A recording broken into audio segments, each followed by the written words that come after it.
June 29, 1914। ସେ ସମସ୍ତଙ୍କୁ ତୁ ଆନନ୍ଦ, ଶାନ୍ତି ଓ ସୁଖ ପ୍ରଦାନ କର। ସେମାନେ ଦୁଃଖଗ୍ରସ୍ତ, ସେମାନଙ୍କ ଦୁଃଖକୁ ଆଲୋକିତ କର ଏବଂ ଏହି ଦୁଃଖକୁ ହିଁ ରୂପାନ୍ତରର ଉପାୟ କର। ତୋ ପ୍ରେମର ପରମ ଆନନ୍ଦ ଓ ଐକ୍ୟର ଶାନ୍ତି ସେମାନଙ୍କୁ ପ୍ରଦାନ କର।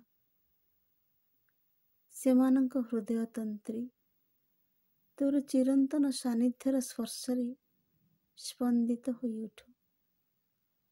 ହେ ଭଗବାନ, ସେମାନେ ସମସ୍ତେ ହିଁ ମୋ ମଧ୍ୟରେ ଏବଂ ମୁଁ ସେମାନଙ୍କ ମଧ୍ୟରେ ଏବଂ ବର୍ତ୍ତମାନ ଏହି ମୋର ସ୍ଥାନରେ ଯେହେତୁ ରହିଛି, ତୋର ପରମ ପ୍ରେମ, ତେଣୁ ସେମାନେ ସମସ୍ତେ ତୋର ସେହି ପ୍ରେମ ମଧ୍ୟରେ ରହିଛନ୍ତି ଏବଂ ତାହା ଦ୍ୱାରା ହିଁ ସେମାନେ ରୂପାନ୍ତରିତ ହେବେ।